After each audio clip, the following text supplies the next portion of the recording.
तो सवाल तो पीआईए के ऊपर भी है, लेकिन उससे पहले ये पूछ लूं कि हिंदुस्तान के अंदर आज उनके जो आर्मी चीफ है उन्होंने एक स्टेटमेंट दिया है, यूं समझिए कि शिकस्त का एतराफ़ किया। उन्होंने कहा कि पुराने हथियारों के साथ जो है वो हम बड़ी जंग जो है वो नहीं लड़ सकते या जंग नहीं लड़ सकते। आपको याद होगा इस तरह का स्टेटमेंट हमारे यहाँ से भी एक दफ़ा गया था।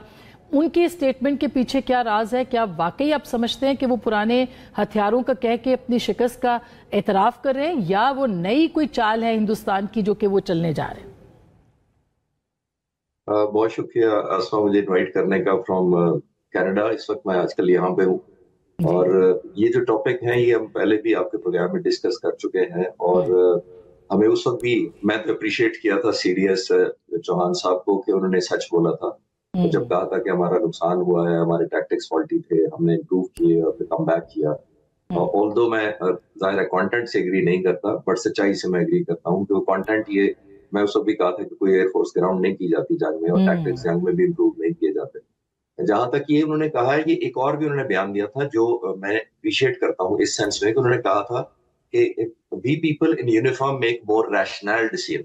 ये लफ्ज उन्होंने कहे थे। इसका मतलब वो कहना ये चाह रहे थे कि जो यूनिफॉर्म से बाहर फैसले हुए उनके हिंदुस्तान के, वो रैशनल नहीं थे।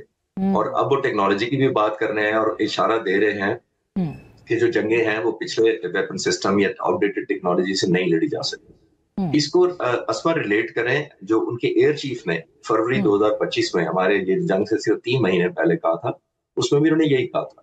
वो कह रहे थे कि मुझे जहाज चाहिए ताकि मैं रेलेवेंस रख सकूं दुश्मन के सामने और डिटर कर सकूं जंग को।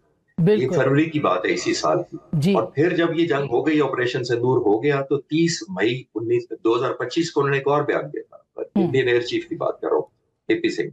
उन्होंने कहा था कि जब मैं साइन कर रहा होता हूँ कोई कॉन्ट्रैक्ट किसी कंपनी के साथ, चाहे जहाजों का मिसाइल से जैसे भी हो, तो मुझे साइन करते वक्त पता होता है कि ये जो डिलीवरी डेट है ये मीट नहीं होगी, ये डेट जो है, लेकिन फिर भी हम साइन कर देते हैं।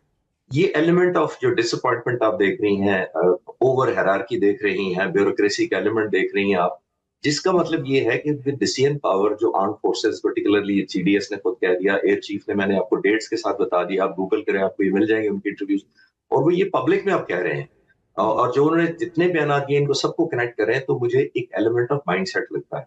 और मैं हमेशा से कहता आया हूं कि जब लीडरशिप का आपका माइंडसेट एक नेगेटिव हो, I am not saying defeated mindset, लेकिन एक नेगेटिव हो जिसके अंदर आप हेल्पलेस फील कर रहे हैं या आप कम से कम अनईजी हो रहे हैं फैसलों पर, स्पीड ऑफ डिलीवरी या प्रोमिसेस जो किए जा रहे हैं उन पर, तो ये ट्रिकल डाउन करता है डाउन टू द लोएस्ट जो रैंक्स होते हैं आप फोर्सेस के अंदर। और जो रिजॉल्व और विल पावर होती है लड़ने की, वो वहीं से रेडिएट होती है। पाकिस्तान ने पिछले 4-5 सालों में, खासतौर पाक फिजाइया ने 19 इंडक्शन की हैं एयरफोर्स के अंदर, और जिस स्पीड पर किए हैरान। मैं जब जो लोगों से मिलता हूँ, और अभी मैं कनाडा आने से पहले भी 1-2 दिन पहले भी कुछ यूनिट से, कुछ ऑफिसर से मिलने का मुझे इत्तेफाक हुआ, तो वो तो मुझे ये मजाक करते थे, सर हमारी स्पीड ये है कि, मैंने कहा ये प्रोजेक्ट कब खत्म होगा, तो वो कहते थे sir should have been done yesterday. That means हम ऑलरेडी लेट हैं। ये एलिमेंट ऑफ अर्जेंसी में आपको सिर्फ हाईलाइट करने की कोशिश करना, लाइटर साइड, कि वो समझते थे कि ये तो हमें कल खत्म करना चाहिए था जो गुजर गया है। तो अगर इस स्पीड पर, इस रेशियो से, पैशन के साथ आप करेंगे तो ऑब्वियसली रिजल्ट होगा। ये अब आप खुद ही नोट करना शुरू करते हैं कि उधर एलिमेंट ऑफ डिस्कनेक्ट नजर आता है। और आखिरी बात मेरा इस पॉइंट पे ये है कि जब आप कॉज को जस्टिफाइड नहीं कर पाते अपने लड़ने की, जिसमें आप एलिमेंट ऑफ डिसअपॉइंटमेंट भी है, अनईजीनेस भी कहता हूं, तो if the cause is unjustified, the war will be unjustified. और अगर war unjustified है तो performance of the forces will also be unjustified. और वहां वो सीरीज नजर आ रही है नेगेटिव साइड पे, और यहाँ मैं अल्हम्दुलिल्लाह पॉजिटिव साइड पे फ्लोट देखता रहा हूँ।